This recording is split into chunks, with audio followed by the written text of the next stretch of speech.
방심하지 말 것을 주께서 참소하니 되시리라.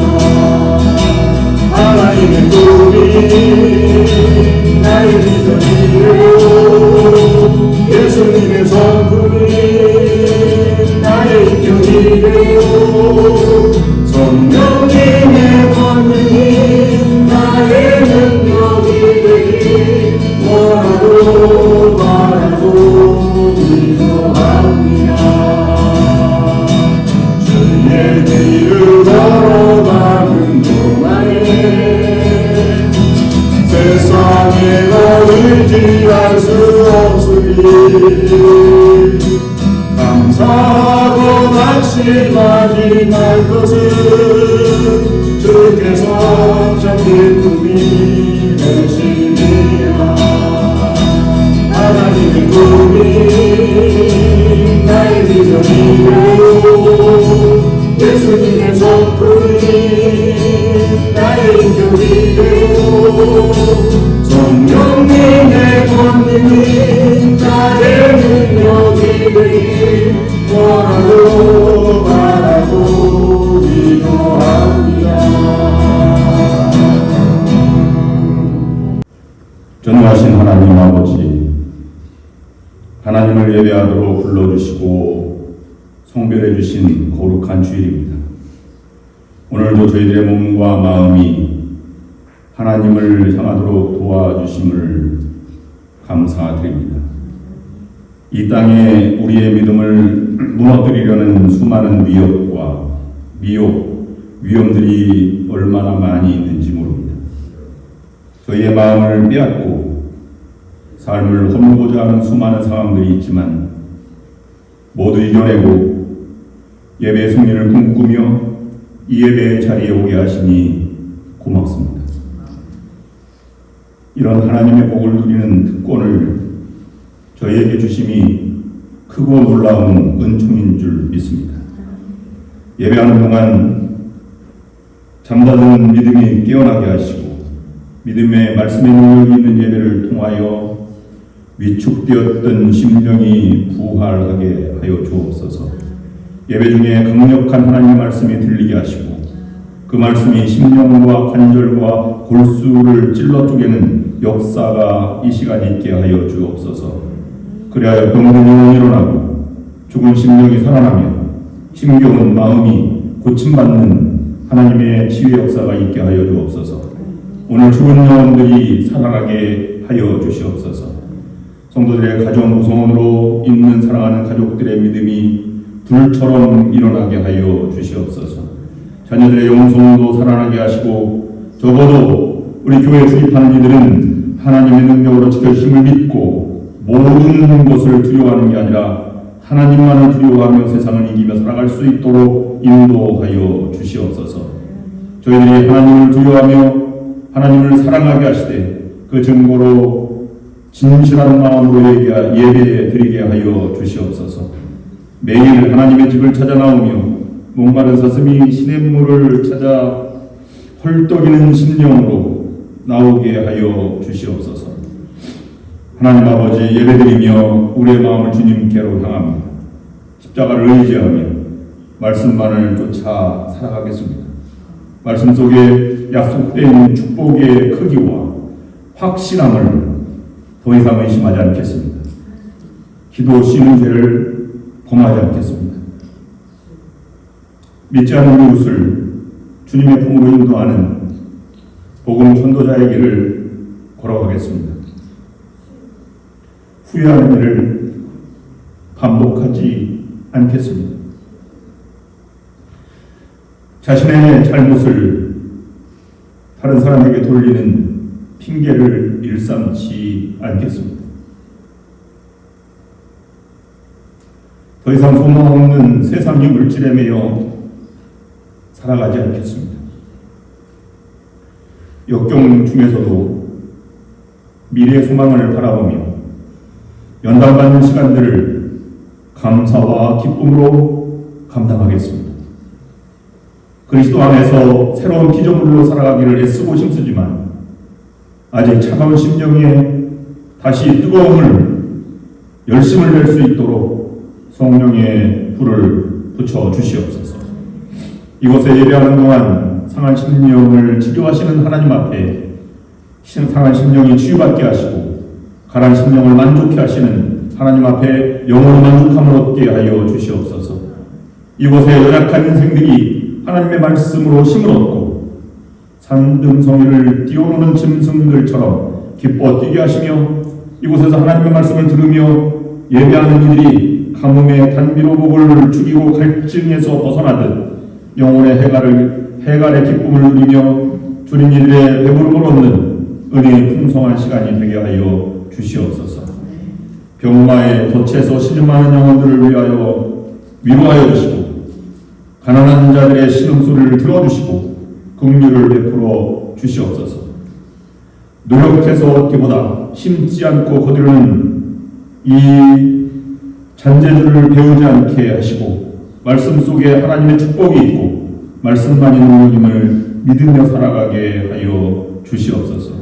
오직 성령의 바람이 불어야 치유되는 사람으로 메마르고 거친 이 땅을 치유할 수 있음을 믿습니다. 물방울이 모여 강이 되듯 작은 기도와 관심이 모여 사랑의 강이 흐르게 하여 주시옵소서.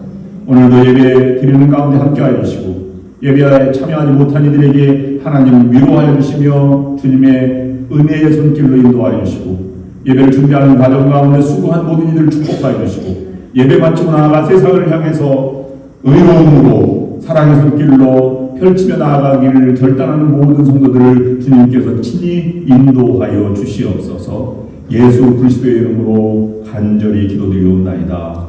아멘.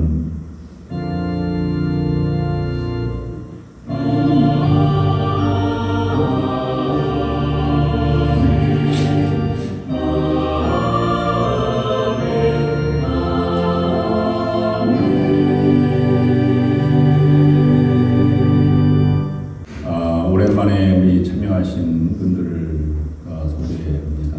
우리 홍현수 집사님의 어머니 장례를 다 치르고 무사히 귀환하셨습니다. 감사를 드립니다. 그다음에 우리 이희주 집사님께서 어머니 요양을 하시다가 이제 많이 호전되시고 도와주셔서 다시 참여하게 되셨습니다. 기도하신 분들께 감사를 드리고 수고하신 우리 이희주 집사님께 위로를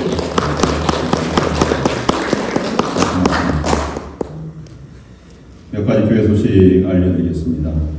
오늘은 부활절 두 번째 주일입니다. 부활절은 오순절과 약간 다르게 그리고 그 대강절과 약간 다릅니다. 오순절은 오순절 후 몇째 주일 그렇게 하지만 부활절은 부활절 첫 주가 없고요. 부활절이 있은 다음에 부활절 오늘이 둘째 주일입니다. 부활이 계속 지속되기 때문에 첫째 주 때 이렇게 나오지 않는 교회력의 특징이 있습니다. 부활의 감격과 능력이 여러분들에게 계속될 수 있기를 바랍니다.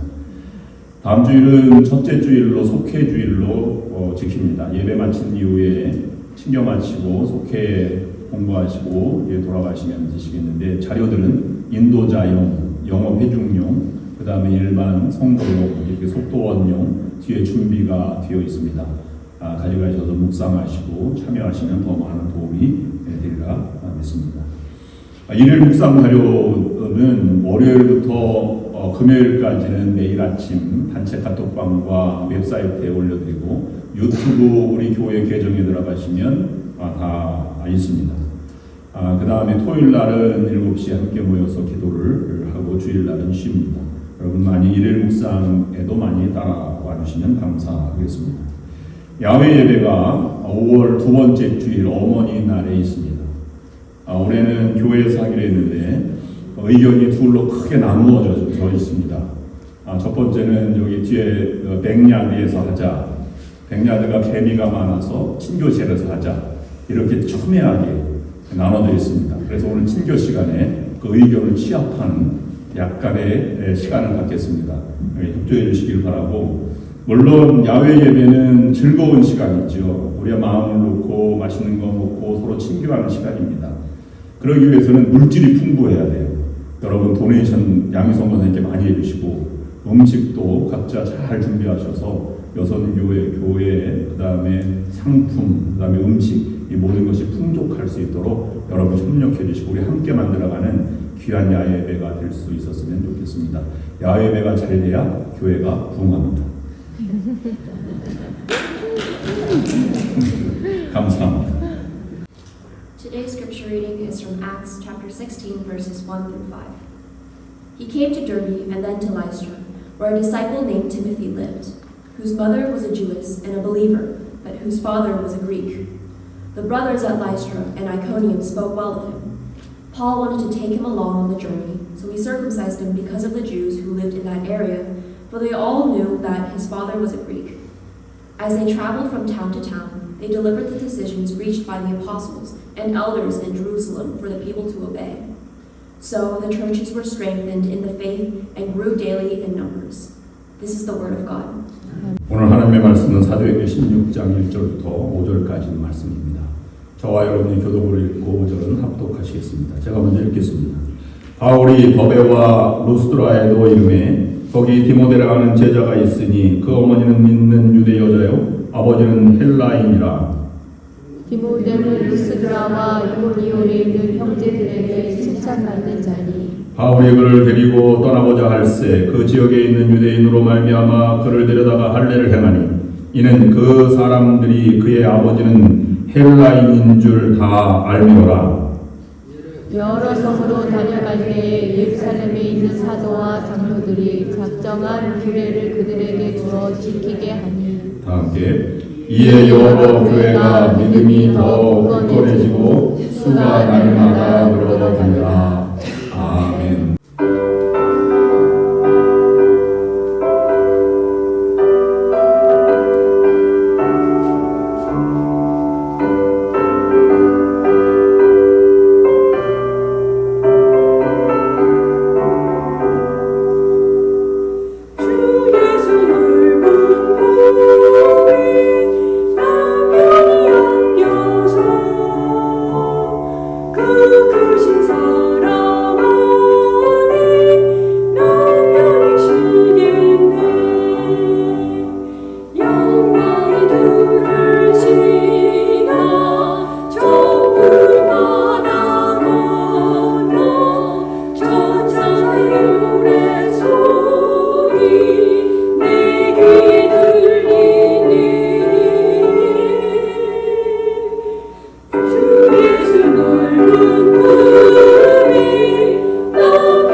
주 넓은 품에 나 편히 안겨서 그 크신 사랑만을 나 편히 쉬겠네.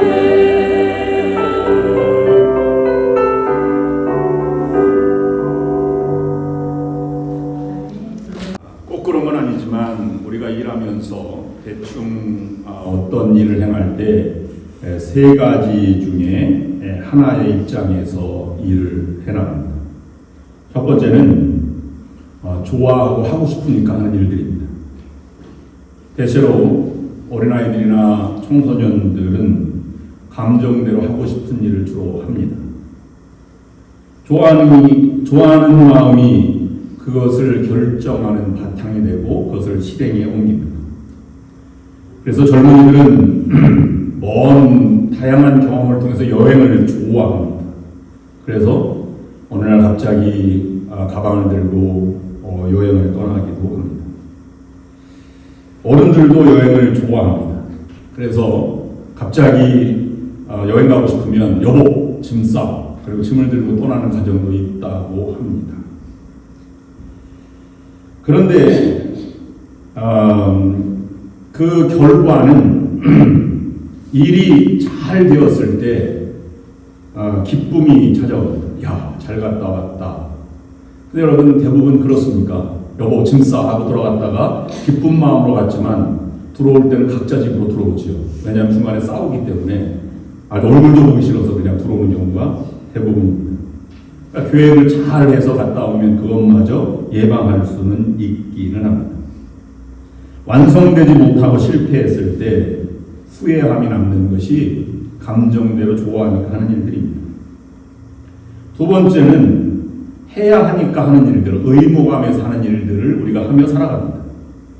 주로 이것은 내가 만들어가는 상황보다는 주어진 환경, 상황이 바탕이 됩니다.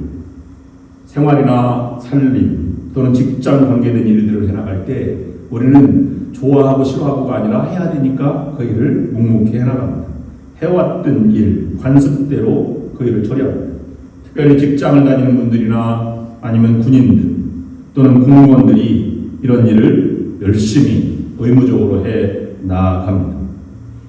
그것의 결과는 완수했을 때 만족감을 얻게 됩니다. 그런데 완수하지 못하면 그 일들은 책임이 따르게 됩니다. 가장인데 그 능력도 없어. 당신이 이거 하는 것은 이게 직장에 큰 도움이 될 것 같아 라고 하는 책망과 추궁이 오게 됩니다. 또한 세 번째는 어떤 행동을 할 때 우리는 의로움, 정의의 관점에서 하는 경우가 있습니다. 옳으니까 하는 것입니다. 성숙한 행동의 단계라고 볼 수 있습니다. 이 같은 태도는 사랑의 바탕 위에 진리, 참되다는 옳다고 하는 마음의 바탕 위에 믿음으로 행하는 일들입니다. 그 결과는 그것이 실패했건 완수가 됐건 상관없이 그 일한 자체가 모든 사람에게 감사와 감격의 여운이 남습니다. 믿음의 길도 마찬가지입니다.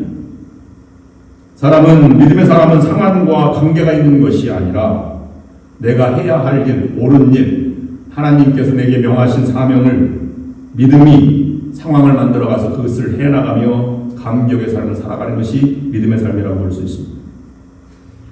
그렇습니다. 믿음이 없는 사람에게는 상황이 그 사람을 만들어 가지만 믿음이 있는 사람은 믿음이 그 사람을 만들어 갑니다.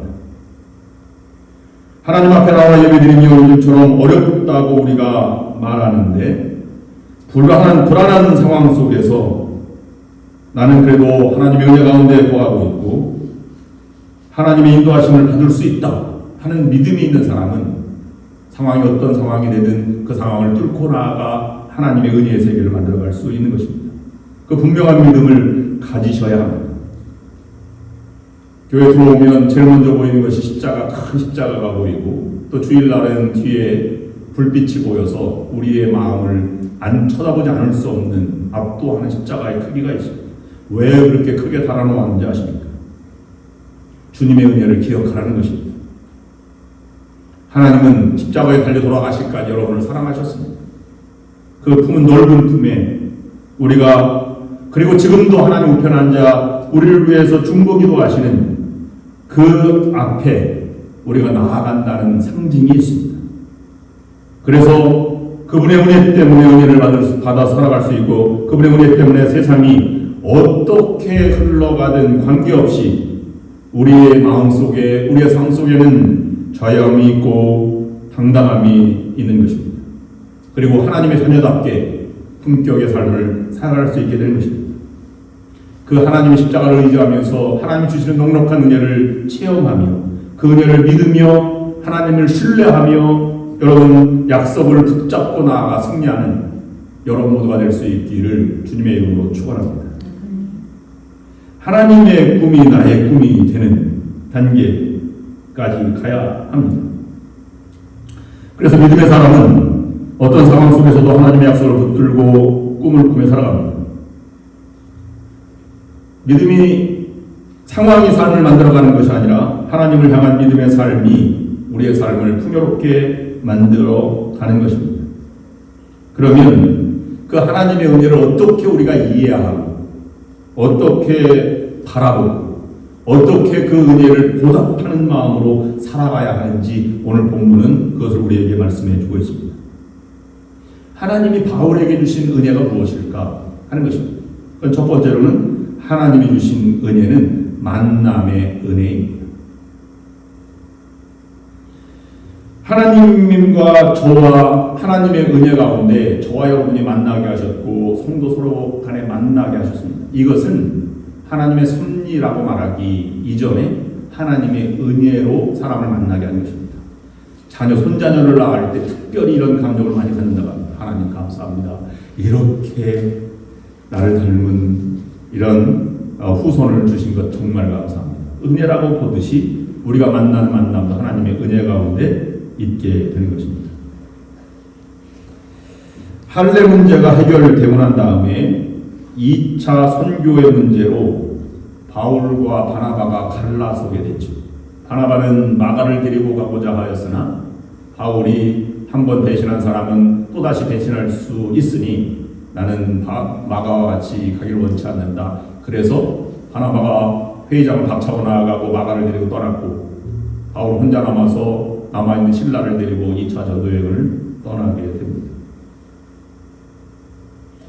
바울은 신라와 함께 동쪽으로 가게 되었는데요. 1차 선교여행 때와는 정반대의 길을 걷게 됩니다. 1차는 배를 타고 구브로 서문을 향해서 더베와 루스트라 이고니온으로 갔는데 이제는 육지로 올라가서 북쪽으로 가서 내륙으로 이고니온과 루스트라를 향해서 간 다음에 쭉 2차 전도여행은 훨씬 더 먼 거리를 갔다가 다시 돌아오는 그런 배 타고 돌아오는 과정을 겪게 됩니다.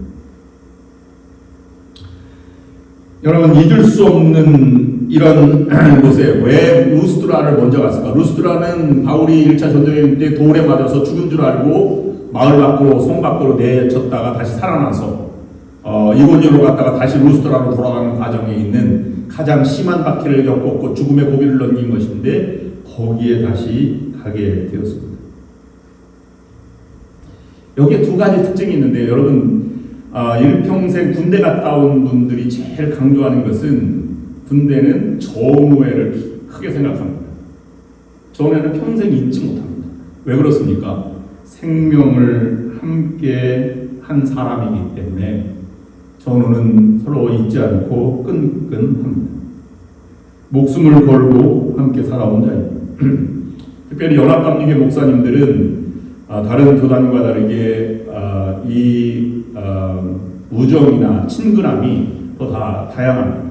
왜냐하면 서부 개척 시대의 연합감리교 목사님들은 평균 연령이 30세가 되기 이전에 다 목숨을 앗아갈 정도로 심한 풍토병과 이 어려움이 겪었기 때문에 만나서 또다시 만날 수 있을까 이런 이 위로를 받고 서로 끈끈한 정을 나눕니다. 왜 돌에 맞아 죽은 루스트라에 다시 갔을까 생각해 보면 하나님이 그곳에서 누구를 만나게 하냐면 디모데를 만나게 예정해 두셨습니다. 바울은 그곳에서 디모데를 만나게 됩니다.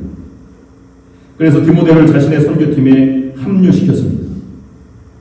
혹자는 바울이 거의 죽음에 가까웠을 때, 누르스드라에서 돌에 맞아 죽었다고 판단했을 때 제일 먼저 도와주고 위로해주고 치료해준 사람 중에 한 명이 디모데였을 것이라고 말하기도 합니다. 성경에는 나와 있지 않습니다. 아마도 바울은 디모데의 모습을 보고 그의 믿음이나 장래성을 쉽게 알아볼 수 있었나 봅니다. 그래서 사도행전 16장 2절, 오늘 본문 2절 말씀에는 이렇게 기록하고 있습니다. 바울은 더베와 루스드라에도 갔다. 거기에는 디모데라는 제자가 있었는데 그의 어머니는 신앙이 돈독한 유대 여자이고 아버지는 그리스 사람이었다.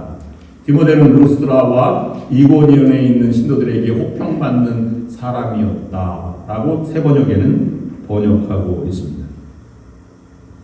디모데는 어려서부터 성경이 익숙한 자였습니다. 바울이 1차 전도 여행 때 복음을 받아들이게 되었고 1차 전도 여행은 5년 전쯤에 일어났던 일들인데 5년 동안 신앙이 그만큼 성숙한 사람이었습니다. 먼저 그는 좋은 집안의 사람이었습니다. 어머니는 유니게였고 그 외할머니는 로이스였었는데 이들은 유대인이었지만 철저히 유대주의자는 아니었습니다. 그래서 이방 지역에 살아다니면서 율법에 얽매이지 않는 헬라 남편을 만나서 결혼을 하게 되었습니다. 반쪽 유대인이라도 할례를 받아야 하는데 이들은 할례를 받지 않았습니다. 그러니까 유대 율법과 유대 사회 문화와는 약간 동떨어지는 사람이었다고 볼 수 있습니다. 그래서 기독교를 개종 이후했고 개종한 이후에 디모데는 할머니와 어머니를 통하여 철저한 기독교 교육을 받고 지금까지 성장해 왔습니다. 그 성장이 얼마나 성장하였느냐면 형제들에게서 칭찬을 받을 뿐만 아니라 자신의 고향에서도 평판이 좋아 서로 호평받는 사람이었다고 기록하고 있습니다. 그런데 여기에는 디모데의 약점을 극복한 모습이 담겨져 있습니다. 디모데는 나이가 어렸고 인간적으로 완전한 유대인이 아니라는 단점을 가지고 있었습니다. 그런 약점에도 불구하고 무사람들로부터 칭찬을 받은 것을 통해서 그가 얼마나 그것을 극복해 나가고 인격의 사람이었는지를 짐작해 보게 됩니다. 그때 나이가 디모데가 20살 전후였다고 성서학자들은 해석을 합니다. 이때부터 바울의 조력자가 되었고 영적인 아버지, 멘토가 되어서 영적인 아들 디모데를 평생 잊지 못하고 살아가게 됩니다. 이것은 사람의 출신과 배경, 환경은 복음의 문제가 될 수 없다는 것을 우리에게 보여주고 있습니다. 바울의 말을 통하여 우리는 이방인과 유대인의 관계를 생각할 수 있습니다. 유대 사람으로서 이방인과 사귀거나 가까이 하는 일이 불법이라는 것을 여러분도 알고 있습니다. 라고 사도행전 10장 28절 말씀에 기록하고 있습니다. 이 고넬료가 초대했을 때 나온 현상입니다. 디모데가 자랐을 때는 이방 지역이지만 루스드라 이런 지역이지만 아마 절반의 유대인, 어머니가 유대인이니까 유대인의 모계 사회를 따르니까 유대인으로 자랐을 것이지만 주위의 시선은 곱지 않았을 것입니다. 그리고 아버지는 어릴 때 돌아가셔서 어머니 유니게와 외할머니 로이스 밑에 성장하였다고 기록하고 있습니다. 그런데 바울은 그의 인격을 보았을 뿐만 아니라 그의 미래를 보아서 선교의 동역자로 선택하였고 그리고 약점보다 하나님의 능력을 믿고 그를 평생 같이 하기로 선택을 하게 된 것입니다. 어린 나이이지만 디모데를 단순한 도와주는 이 동역자로만 바라보는 것이 아닙니다.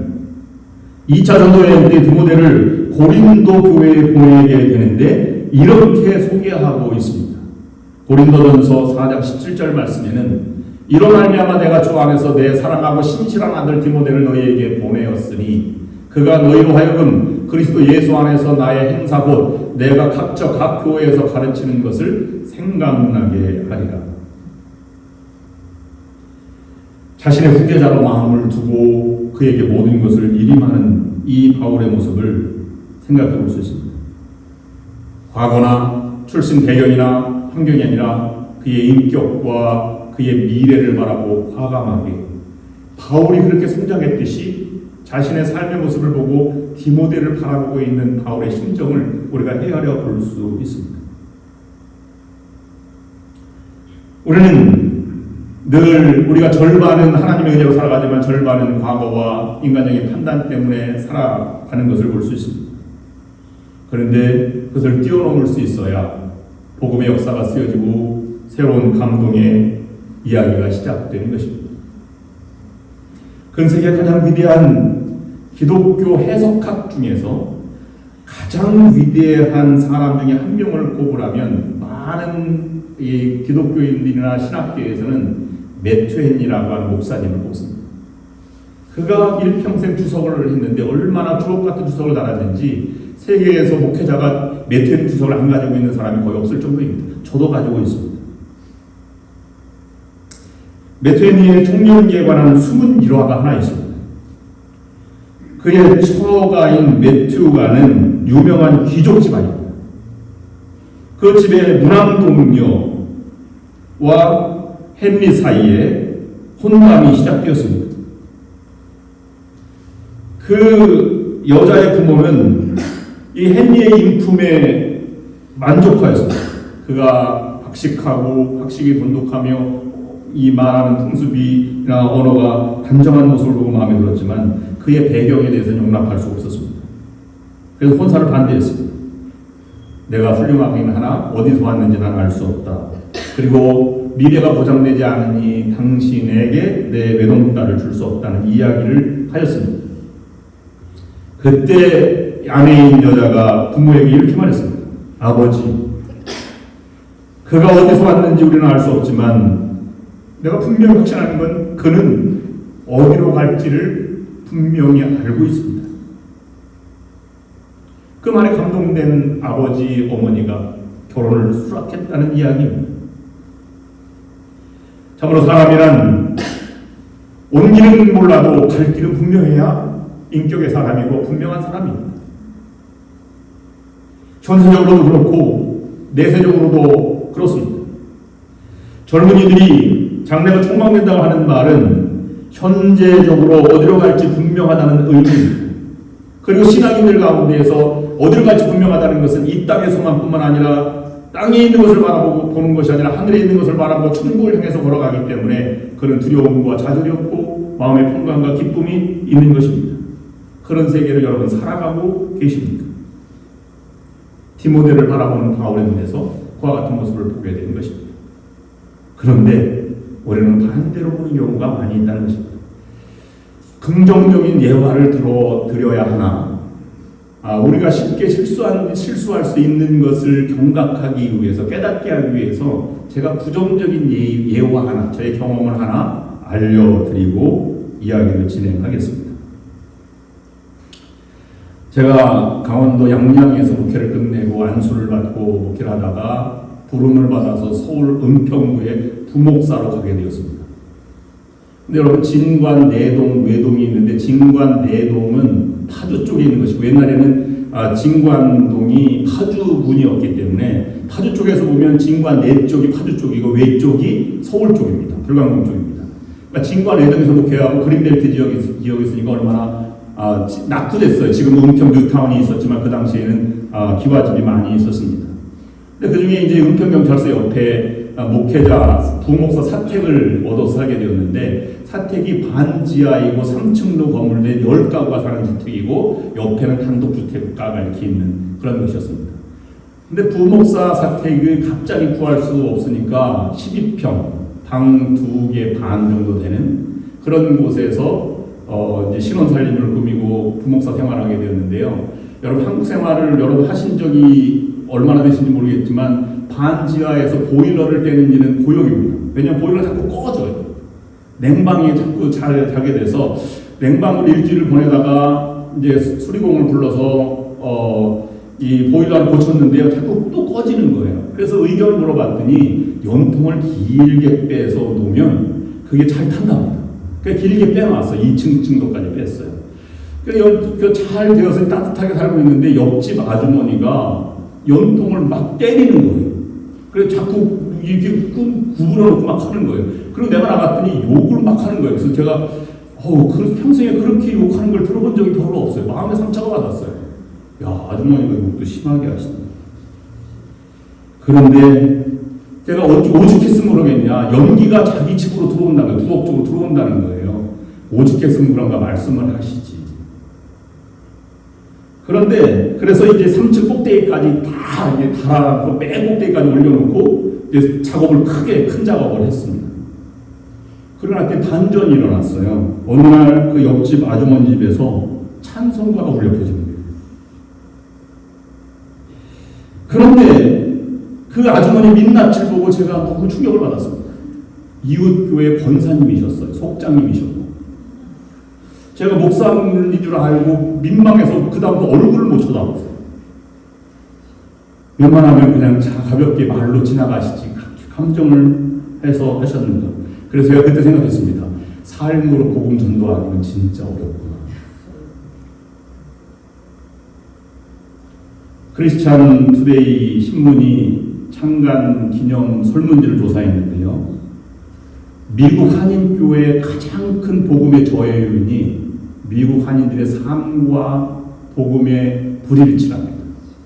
교회에서는 성자지만 밖에서 그렇지 않다는 것을 얘기하고 있습니다. 복음과 삶을 일치시키는 출발점은 믿음의 문제 이전의 인격의 문제입니다. 인격이 서로 이견이 있어요. 삶으로는 이견이 있을 수 있죠.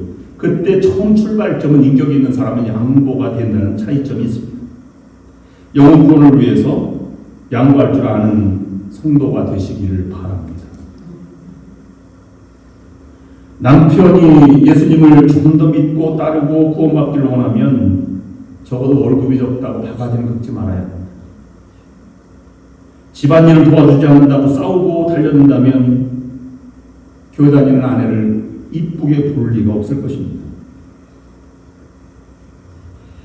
아내가 구원받기를 원한다면 양보해야, 친정 부모님이나 형제들을 구원의 길로 인도하기를 원한다면 적어도 양보 이전에 손해를 감수할 수 있어야 합니다.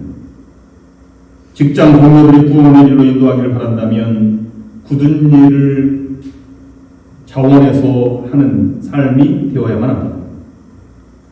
여러분, 지금 여러분이 복음 전도를 위해서 인격적으로 살아가기를 노력하지만 얼만큼 양보하며 살아갑니까?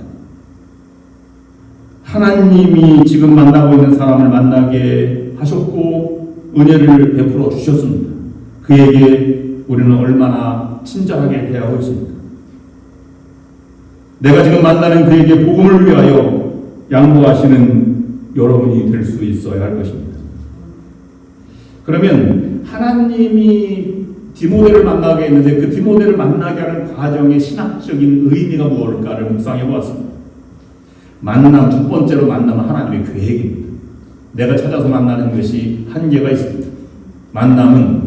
모든 만남은 하나님의 계획 가운데 있습니다. 바울과 디모데의 만남은 하나님의 은혜의 계획임을 깨닫게 됩니다. 내가 만나고 싶어서 만나는 것이 아닙니다. 우리는 인생을 통해서 만남의 모습을 잘 알고 있습니다. 오늘 우리 앞에 사람이 나타났습니다. 좋든 싫든 사람을 만나 생활을 하며 살아가게 됩니다. 바울과 디모데 만나게 된 것은 복음 때문이었고 여러분은 누군가의 만남, 이 교회에서 만남도 복음 때문임을 믿으시기를 바랍니다. 거기에서 우리가 새로운 복음의 세계가 펼쳐지는 것입니다. 하나님의 계획 가운데 우리가 살아가고 있다는 인식입니다. 재수가 좋아서 만났다느니 운이 좋아서 만났다느니 하는 것은 신앙의 언어로 포장될 수 없습니다. 그 이상의 하나님의 은혜의 세계를 바라보는 자가 되어야 할 것입니다. 디모데의 존재 자체가 하나님의 작품이요, 그 복음이 그들을 연결시키는 작업이었고 아름답게 맺어지는 연결된 그런 믿음의 삶으로 나아가게 되었습니다. 그래서 그들의 만남이 귀한 열매로 나아가게 된 것입니다. 두 번째, 모든 만남은 하나님의 은혜의 선물입니다. 5년 전에 바울이 루스드라에 처음 와서 복음을 증거했을 때 디모데가 그것에 박해 맞아 죽을 뻔해서 들러 밖으로 내던져졌지만 마음의 감동을 받은 한 사람이 있었어요. 디모데였습니다. 그러므로 디모데와 바울의 만남은 어떤 역경을 통해서 하나님의 은혜의 선물로 주어지게 된 것입니다. 그때는 몰랐는데 후에 돌아보니 그것이 하나님의 선물이었습니다. 바울의 마음을 단번에 사로잡을 정도로 준비된 믿음의 사람이 된 것입니다. 바울이 디모데를 만나기 위해서 지불한 것이 아무것도 없어요. 그는 자기의 길을 간 것뿐입니다. 근데 사람이 얻어졌고 하나님의 은혜 선물로 다가오게 된 것입니다. 그것을 우리는 하나님 안에서의 가족이다. 초대교회 성도들은 이 하나님께서 보내주신 것을 너무 감사해서 그리스도 안에서 우리는 형제요 자매다 이렇게 부르게 된 것입니다. 세 번째, 모든 만남은 하나님의 도우심입니다. 왜 바울이 디모데를 만나게 되었을까? 그의 선교에 도움이 되라고 만나 주온 것일까? 하나님 은혜의 선물일까? 물론 그것도 맞습니다. 그런데 바울에게 하나님이 디모데를 선물로 주신 이유가 다른데 더 큰 이유가 있었습니다. 그것은 바울의 마음을 위로해 주시고 격려해 주시기 위함이었습니다. 여러분, 가장 가까이 지냈던 스승과의 결별이 인생에 얼마나 큰 아픔이 되었겠습니까? 믿고 따로 나를 키워주는 사람과 내가 헤어져야 한다는 것이. 바울은 후회함이 없었을까요? 내가 그때 왜 그때 그 말을 좀 참을 것이지 왜 이러소서 나는 반대한다 이렇게 했었을까? 그 떠나갔을 때 가서 바짓자락이라도 잡을 것인데 왜 그런 용기가 없었을 것인가? 내가 일을 너무 열심히 하느라고 그것을 바라보지 못했노라 자책하고 있었을 것입니다. 하나님의 마음, 하나님이 바라보기에 바울의 이러한 마음이 아파하는 마음이 있었습니다. 그래서 디모데를 통해 허전한 마음과 아픈 마음을 치유하기를 원하셨습니다. 여러분 주위에서 만남이 있었던 것은 반드시 목적이 있어요. 여러분을 치유하기 위한 것이고 도와주기 위해서 사람들을 보내주실 것입니다. 여러분 누구를 만났으면 그에게 도움보다 오늘 디모데처럼 그에게 상처를 치유해주고 도와주는 역할을 감당해야 할 것입니다. 바울이 디모데를 잘 성장하도록 섬기게 함으로써 마가나 바나바에게 가졌던 미안함이 상처를 바로 스스로 회복시키게 되었습니다. 하나님은 그 마음을 아신 것입니다. 그러므로 디모데는 바울을 향한 하나님의 도움이요 격려요 은혜의 선물인 것입니다. 바울도 디모데의 성장을 위한 하나님의 도움이요 격려였습니다. 우리들도 서로 간에 도움이요 격려가 되어야 합니다. 그렇게 살아가야 합니다. 그러므로 이웃을 대하는 우리가 태도가 달라져야 합니다. 바울이 디모데를 바라보듯 디모데가 바울을 바라보듯 우리의 언어가 달라져야 하고 서로를 위한 기도가 달라져야 하고 태도가 달라져야 할 것입니다. 그것이 만남을 통해서 이루어지는 하나님의 역사인 것입니다. 네 번째 만남은 모든 만남은 하나님의 가르침입니다.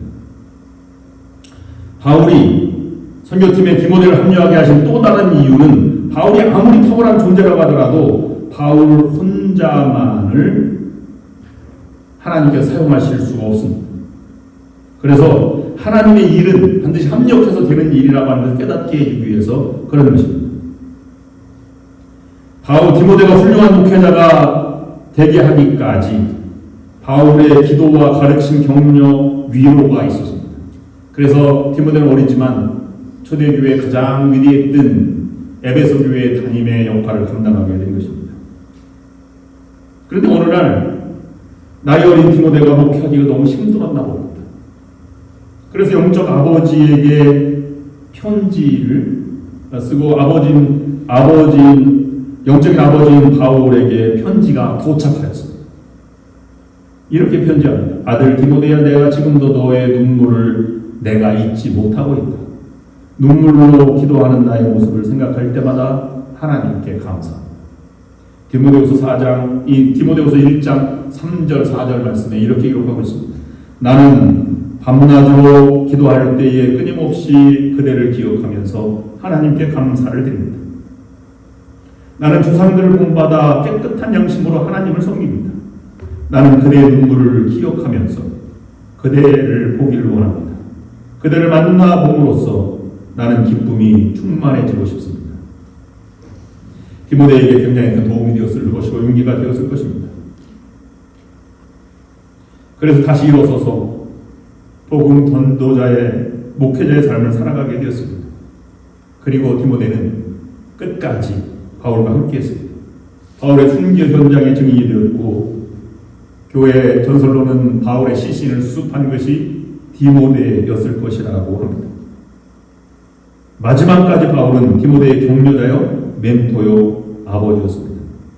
디모데를 격려해주고 세워주기 위하여 하나님께서 바울에게 디모데를 만나게 해주신 것입니다. 결국은 누가 도움을 받았습니다. 서로가 서로의 도움을 받은 것입니다. 여러분들도 둘 사이가 어떤 관계이든지 이렇게 살아야 할 것입니다. 소원이 있다면 저와 여러분이 서로 격려가 되고 도움이 되는 관계였으면 좋겠습니다. 저의 잘못을 소문내지 마시기 바랍니다. 부부싸움 하지 마시기 바랍니다. 서로 격려와 도움이 되겠습니다. 이런 마음으로 서로 만남을 갖기를 원합니다.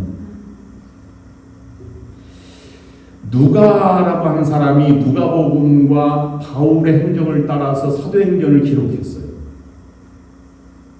그런데 이 사도행전을 기록한 누가는 이 심정을 알아서 사도행전에 고유한 표현이 있는데 함께 일한다는 표현을 많이 썼습니다. 그래서 이 오늘 본문 이후에 바울과 디모데를 만난 이후에 우리라고 하는 단어를 아주 정감 있게 씁니다. 10절에는 우리가 곧 마게도냐로 떠나기를 힘쓰니 우리를 부르시는 줄, 15절에 우리를 청하여, 16절에 우리가 기도하는 곳에 가다가, 지금까지는 바울과 바나바와 바울 이렇게 썼지만 우리라고 하는 표현으로 바뀌고 있는 것입니다. 우리의 만남도 하나님의 일을 위한 만남이요, 또 하나님께 해나가는 모든 일들 열어놓고 둘 사이가 합력해서 복음의 열매를 향해서 가고 있는 것입니다. 한 가지 더 생각해 볼 것은 두 번째로 이 행사를 통해서 만남을 통해서 바울의 마음이 열렸다는 것입니다. 어떤 바울의 마음이 열렸을까요? 오늘 본문에서 보면 갑자기 디모데를 일로 와라. 디모데야. 그래서 내 어머니가 유니게이고 아빠는 헬라 사람이니 그리스 사람이지만 할례를 베풀자. 할례를 받자. 이렇게 얘기해서 디모데에게 할례를 받게 하는 것입니다. 여러분 지금까지 우리는 무엇 때문에 싸웠습니까? 안디옥 교회가 할례를 받아야 되는지 말아야 되는지, 예루살렘으로 다시 와서 할례를 받아야 되는지 말아야 되는지 신라를 통해서 이 편지를 가지고 할례 받지 않아도 된다 이 결과를 가지고 지금 안디옥 교회에 간 것이 아닙니까? 그런데 바울이 디모데를 모시고 데리고 할례를 받자 이렇게 얘기했다는 것이 이유 배반적입니다. 지금까지 결정에 반대된 것입니다. 왜 그랬을까요? 오늘은 16장 3절 말씀이 이것이 잘 기록되어 있습니다. 여러분 보시길 바랍니다. 바울이 그를 데리고 떠나고자 할새 그 지역에 있는 유대인으로 말미암아 그를 데려다가 할례를 행하니 이는 그 사람들이 그의 아버지는 헬라인인 줄 다 알미노라. 헬라 사람 반, 유대 사람 반이니까 유대인 전도하기 위해서 이 할례를 베푼 것인데 이거 약간 부족합니다. 그래서 공동 번역을 봤더니 공동 번역은 다르게 번역하고 있습니다. 작은 글씨지만 여러분 공동 번역에 대한 내용을 보면 그래서 바울은 이 디모데를 데리고 떠날 생각이었다. 그러나 그 고장에 있는 모든 유대인들이 디모데의 아버지가 그리스 사람이라는 것을 알고 있었기 때문에 혹시 말썽이 날까봐 먼저 디모데를 데려다가 할례를 베풀었다. 라고 기록하고 있습니다. 유대인들을 먼저 복음을 전하기 위해서 디모데가 복음을 받아들이고 유대인들도 받아들이기 위해서 그들이 시기거리가 되지 않기 위해서 너는 정말로 할례를 받고 떠나는 것이 좋겠다라고 여기에서 할례를 베풀게 된 것입니다. 우리가 중요한 초점 하나가 여기에 있습니다. 바울은 초대교회 때 할례 문제로 많은 공격을 받았습니다. 그런데 할례를 베풀겠다고 하는 것은 이율 배반 또는 원칙을 무시하고 또는 무원칙론자임을 보여주는 그런 모습으로 비춰질 수 있습니다. 그걸 문제 삼을 수도 있습니다. 그러나 바울의 분명한 마음이 어디에 있는지, 바울이 얼마나 열린 마음으로 지금 복음을 대하고 있는지를 살펴볼 수 있습니다. 이 바울은 자신의 이러한 마음을 고린도 교회 성도들에게 고백한 적이 있습니다. 다 읽지는 못하지만 고린도전서 9장 19절 이하에 보면 이런 표현이 있습니다. 내가 모든 사람에게 자유로우나 스스로 모든 사람에게 종이 된 것은 더 많은 사람을 얻고자 함이라. 유대인들에게 헬라인에게 율법으로 모든 것이 할례자들과 이 유대인들을 얻고자 한다는 것입니다. 여기 바울의 중요한 것이 있습니다. 복음은 변하지 않나. 복음을 전도하는 사람의 내용과 형식, 이것은 얼마든지 변할 수 있다고 하는 바울의 열린 마음입니다. 성숙한 모습으로 열려진 마음으로 지금 바울이 나타나고 변하고 있는 것입니다. 변하지 않는 복음을 위해서 변해도 되는 행동과 자기의 처지를 우리가 과감히 받아들이는 것이 중요합니다. 그런데 오늘날은 변하지 않는 것 외에 변해도 되는 것을 꼭 붙들고 있는 사람들이 있습니다. 그것을 우리는 성숙한 사람이라고 말하지 않고 그것도 변화도 되는데 왜 그걸 잡고 있느냐. 그래서 그런 사람들을 고집장이라고 얘기할 수 있습니다. 교회가 열어진 마음이 없으면 변화되지 않을 불변한 진리를 붙잡고 그것들 가지고 싸우고 또 그것들 때문에 당당하게 변하지 못하는 것 때문에 붙들고 하다가 성장하지 못하고 좌절하는 경우가 많이 있습니다. 여러분, 유럽의 교회가 왜 작아진 줄 아십니까? 절대로 바꾸지 않는 것 때문에 그렇다는 것입니다. 유럽에서는 여자는 강단에 올라가지 못했습니다. 평신도는 설교할 수 없었습니다. 그런데 휘장이 찢어졌음에도 불구하고 지성소 개념이 아직도 남아있어서 재단에 올라오는 것을 금한다라고 하는 것 때문에 너무 분열되고 예전같이 타협되지 못하고 새로운 길로 나아가지 못하게 된 것입니다.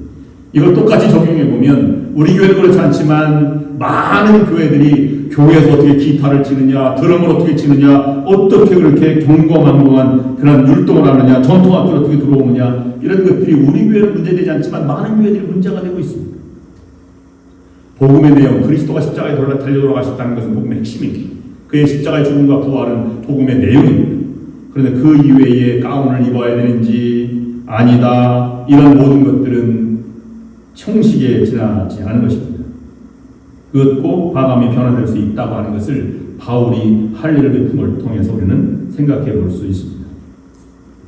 결론적으로 세 번째 오늘 말씀을 통해서 이 교회는 말씀과 성령으로 부흥한 교회가 되었습니다. 여기서 말씀과 규례라고 하는 것을 여기 본문에는 규례를 가르칠 때에 성령의 도우심으로 교회 믿음이 강건해지고 교회가 부흥되었다라고 기록하고 있습니다. 그 당시에는 왜 규례라고 했을까를 주석을 보면 이렇게 얘기하고 있습니다. 바울이 전도할 때쯤 되어서 성경이 완성되지 않았습니다. 신약 성경이 완성된 것은 300년이 넘어서 되었으니까 그 당시에는 서신서 두루마리가 되었고 그 구약복음서도 율법과 예언서 이런 것들 두루마리 형태로 되어 있어서 한 권으로 되어 있지 않기 때문에 성서, 종경 이런 개념이 없었습니다. 그런데 예루살렘 교회가 이것을 하면서 요약을 해서 규례를 지키도록 하였는데 그것을 사도 바울과 바나바가 늘 묵상하고 가르쳤다는 것입니다. 그것은 사도행전 16장 4절 5절 말씀에 보면 이렇게 이야기하고 있습니다. 여러 성으로 다녀갈 때에 예루살렘에 있는 사도와 장로들이 작정한 규례를 그들에게 주어 지키게 하니 이에 여러 교회가 믿음이 더욱 굳세어지고 굳건해지고 수가 날마다 늘어가니라 라고 말씀하고 있습니다. 여러분, 할례를 결정하면서 할례를 베풀어도 좋다. 그런 이방인들에게 적어도 이 세 가지는 여러분 규례를 지키는 것이 중요하다. 이것을 얘기하는 것입니다. 그 세 가지는 무엇입니까? 우상에게 드려진 것들을 먹지 말라. 목매어 죽인 것을 먹지 말라. 그리고 피를 먹지 말라. 음행을 피하라. 이것을 깊이 있게 말씀처럼 묵상하고 굳건히 서 있었다 하는 것을 말씀하고 있는 것입니다. 결론적으로 말씀드리면 우리도 모든 인격과 모든 복음의 내용을 다 가지고 있지만 우리가 하나님의 말씀의 중심이 되지 않으면 우리는 무너질 수밖에 없다는 것입니다. 말씀이 우리를 이끌어가는 힘이 되어야 하고 그 말씀의 바탕 위에 우리의 인격도 자라야 하는 것입니다. 그 말씀이 채워지고 나서 인격이 완수되고 서로 만남을 통해서 하나님의 일을 해나가면 우리는 하나님의 큰 놀라운 변화와 기적을 맛보게 될 것입니다. 여러분들도 은혜 가운데 지내면서 하나님의 놀라운 만남을 통해서 이루어지는 하나님의 역사를 체험하며 하나님의 나라를 일구어 가시는 여러분 모두가 될 수 있기를 주님의 이름으로 축원합니다. 기도하겠습니다. 이제는 주 예수 그리스도의 은혜와 하나님의 사랑과 성령의 교통하심이 여기 모인 여러 무리에게 지금부터 영원토록 함께 있을지어다. 아멘. 나의 안에 거하라 나는 내 하나님 모든 환난 가운데 너를 지키는가 두려워하지 마라 내가 널 도와주리 놀라지 마라 내 손 잡아주리라 내가 너를 제명하여 불러나니 내 것이라 내 것이라 너는